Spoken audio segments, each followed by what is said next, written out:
What is it that makes you want to own a second home? Is it the wealth building potential, the memories you'll create, or maybe a bit of both? In today's episode, we'll uncover what type of vacation home owner you would be, and more importantly, why that matters. What if your 401k came with a fire pit and a lake view? That's the question that inspired it all. I'm Katie Klein, and living in New York City meant buying a home felt impossible. So I decided to flip the script and buy my second home first. When I'm not there, it doubles as a short-term rental, covering its costs, building equity, and even turning a profit. And best of all, it gives me a place to vacation for free. What 401k can do that? Every week, join me as we hear from real people who've done the same and experts who can help you do it too. If you thought owning any home, let alone a second one, was out of reach, this is the show for you. This is Second Home First. Hello, everyone, and welcome to the second episode of Second Home First. I'm your host, Katie Klein, and I'm super excited to be here with you all today. Last week, we tackled a pretty big question. Should you buy your second home first? And the fact that you're tuning in today, I'm hoping means your answer was yes, or at least maybe. Today, we're going to talk about what type of vacation home owner you would be. And why do we need to know this? Well, I think it's important to understand who we are and what our goals are in order to determine all of our next steps. So, first and foremost, what I'm going to suggest is you head over to my website, buyyoursecondhomefirst.com. That's BUY, yoursecondhomefirst.com/quiz. And on there, you're going to find a quiz called What Type of Vacation Home Owner Are You? Now, just a sidebar, there's also another quiz on there that says, should you buy your second home first? If you haven't taken that yet, be sure to check it out. And that is really going to tell you if this strategy could make sense for you. But we're going to focus today on what type of vacation home owner you would be. And while you're on the website, be sure to sign up for my free weekly newsletter, which is going to walk you through step by step exactly how you can buy your second home first, too. So, what is it that attracted you to the idea of buying your second home first? For me, it was thinking about summer nights spent around a fire pit with family and friends. That's something that's definitely not possible on my shared New York City patio. I thought about movie marathons with my kids snuggled together on a couch that's big enough to fit the entire family. Again, that's something that is really an anomaly in New York City. And I thought about milestone birthdays toasted with family and friends and having enough space to actually host all of my loved ones under one roof. I know, a novel concept for us city dwellers. My dream didn't start with spreadsheets. It didn't start with financial projections. It started with imagining life without city sized limitations. And then the numbers proved that it was possible. But we're not here to talk about my dream. We're here to talk about yours. So, what was it that attracted you to this idea? Why do you want to own your second home first? What excites you the most about it? Is it the wealth building potential? Is it the memories that you'll create? Or perhaps it's a bit of both. And that's why we're starting here. Because before we go any further, we first need to understand what matters most to you. Getting clear on your priorities is going to serve as your compass for the rest of this process. It is absolutely essential. It's going to be the lens through which we vet every big decision from here on forward, and it will allow us to determine a path to vacation home ownership that's right for you, you specifically.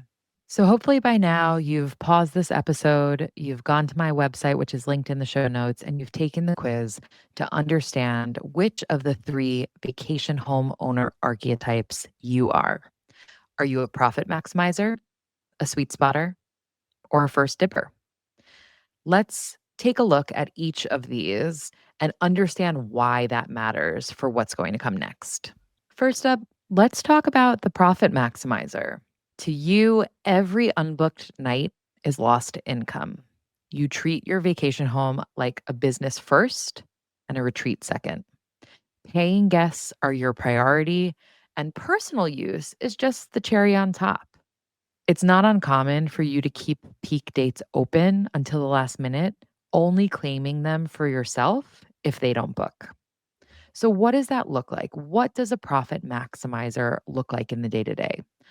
Think of it as it's Thursday at 5 o'clock, and you, the profit maximizer, you check that booking calendar one last time and you see that this weekend is still wide open. Instead of getting stressed or worried, you think, yes, I finally get to go enjoy my vacation home. I'm so excited. You grab your weekend bag, you toss some things in it, you pack up the car, you grab the kids or your friends or whomever you're traveling with, and you say, let's go. Let's go enjoy this. So, how does being a profit maximizer shape your purchase? Well, number one, let's think about where you are buying. You want to think like an investor. Market demand is absolutely crucial for your success. This is also going to influence how you rent your property. And for profit maximizers, paying guests always get priority. For your financial playbook, your goal is to make as much money as possible. Rental revenue is most likely how you are affording this home in the first place, and the profit that you make is yours to do with as you wish. And finally, this influences who manages your rental as well. Most likely, you want to be the one managing this because controlling operations is going to allow you to keep costs low and keep as much money as possible. Now, in later episodes, we are going to review the different types of management options, and there'll be another fun quiz for you to take then too. But this is an important puzzle piece of thinking about that later on. We'll be right back after a quick word from our sponsors. If you're listening to the show, I know making memories with family and friends is super important to you. And that's why I'm excited to introduce you to Flightographer. Flightographer connects travelers with local photographers in more than 350 destinations around the world. But it's more than just a photo shoot. It's a way to capture meaningful memories and experience a place through a local's lens. When I look back on past Flightographer photo shoots I've done, I don't just see pictures, but special moments preserved. I remember the feeling of that day and the story behind every shot. Whether you're celebrating a milestone birthday, a family vacation, or a special getaway to your second home, Flightographer is there to capture the moments you never want to forget. To book your own Flightographer shoot, visit the link in the show notes and use code SHF25. That's S as in second, H as in home, F as in first, 25 to get $25 off your first shoot. When I was finally ready to rent out my vacation home, I had no idea what to charge guests. Thankfully, that's when I found Price Labs, a dynamic pricing tool that helps me automate pricing like a pro. It's simple. Price Labs uses real time data to automatically adjust my rates based on local demand, nearby events, and booking trends. It's easy to use, lets me set my own minimum and maximum prices, and keeps my pricing smart and competitive without any manual work. If you want your vacation home to pay for itself or even turn a profit, you need Price Labs to help you get the most from every booking. Visit the link in the show notes and enter code Second Home First, all one word, for a 30-day free trial plus $10 off your first invoice. You finally bought your dream vacation home. Now what? Your goal is for it to pay for itself, but between managing bookings, guest messages, and cleaners, it can feel like a full-time job. That's where Lodify comes in. Lodify is a comprehensive vacation rental platform that makes it easy to manage and market your second home, even if you're just getting started. From syncing your calendar across Airbnb, Vrbo, and Booking.com to automating payments and guest communication, Lodify simplifies it all. It's built for beginners and comes with free one-on-one onboarding to help you get up and running fast. To make your second home start working for you, visit the link in the show notes and use code SHF20. That's S as in second, H as in home, F as in first, 20 to receive an additional 20% off their yearly and bi-yearly plans. And now back to the show. Next, let's talk about the sweet spotter. If this is you, you want the best of both worlds. You want a vacation home that you love and rental income that covers your costs. You're practical. You allow paying guests to book your peak weekends, but occasionally you're going to save some special dates for yourself, even if that means displacing some of those higher value bookings. Your pragmatism strikes a balance between personal enjoyment and financial responsibility. So, what does that look like? Well, maybe you block your anniversary weekend every single year, but you let guests rent for Thanksgiving. Or you happily share your beach house all of July, but you keep one prime August week for yourself for an annual family reunion that you host. You want flexibility, not rigidity. And you understand that balance leads to long term success. So, how does that shape your purchase, sweet spotters? Well, first of all, where to buy. You want a destination that appeals both to you personally as well as to renters. How you rent, you mix it up. Sometimes you take the high demand weekends, and sometimes you leave them for paying guests. Your financial playbook for your goal, it's to cover your costs. Your aim is to have all of your annual expenses covered by rental income, but anything more is just gravy. And finally, who manages the rentals? This could be really successful with a hybrid approach.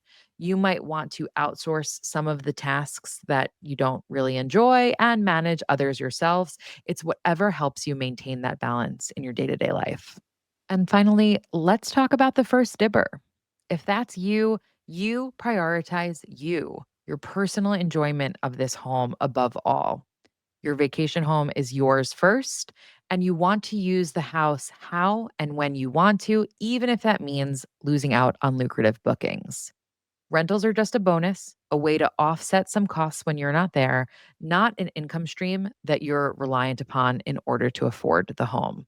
So, what does that look like for first dibbers? Well, maybe you're retired and you want the freedom to be able to spend the entire summer at your beach house so that your grandkids can come and visit whenever they want. Or maybe you're a busy parent and you want to make sure that you're spending every spring break and Christmas week at your mountainside home, even though those are two really, really popular weeks and you know you're going to be missing out on lucrative bookings from them. Your use comes first, revenue comes second. How does that shape your purchase? Where to buy? Well, you need to pick a spot that makes you the happiest.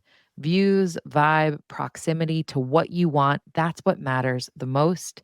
It's less about, is this a desirable location for people to rent? How do you rent? Rentals are really just nice to haves. The prime dates are reserved for you. Financial playbook, your goal here is to just offset some expenses. You can afford the home without the rental income, but you figure why not make some money when you're not there? And finally, who manages the rentals? You might want to consider hiring help so that you can just spend your time relaxing and enjoying the house and not actually messaging guests or handling the day to day. Now, one thing I want to make clear, your archetype is not set in stone. Over the course of a 30-year mortgage, you are more than likely going to be all of them at one point in time. Maybe you start off as a profit maximizer, but evolve into a sweet spotter as you have kids and you want more family time together. Or perhaps you purchase as a first dibber, but gradually move towards focusing on profit as your career obligations start to fill your own calendar. I've also seen my own archetype change within the course of a single year. When I get to the last 3 months of the year, when I feel really confident that I have already covered my annual costs, I might shift from being a profit maximizer into a bit of a sweet spotter. In general, I typically view myself as a profit maximizer. I see these homes as investments, as wealth creation tools, as things that are going to allow me and my family to have the life that I envision for us. Not to mention a place that we can build some incredible memories together with as well. But there are certain moments that I really shift into a sweet spotter. I can give a few examples. Next year, I plan to celebrate my son's first birthday at one of our properties, and I'm not going to take the chance of waiting to see if it books. I'm going to block those dates and leave them for myself, even if that means displacing bookings.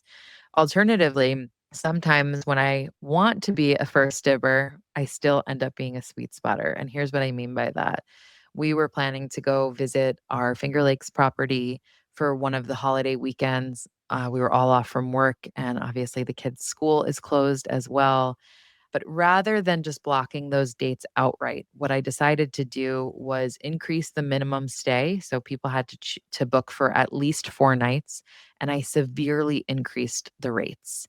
And I said to myself, if somebody wants to book and they want to pay that, well, then I'm willing not to go. Well, guess what? Luckily or unluckily, depending on how you look at it, someone did choose to book those dates. So that's a really incredible payment for us. It really helps us to afford the home and to continue to make improvements to the home, building that long term wealth. But unfortunately, that means we won't be celebrating that holiday weekend at the home. So, again, this is just really helpful for you to start to understand your goals, to understand yourself better.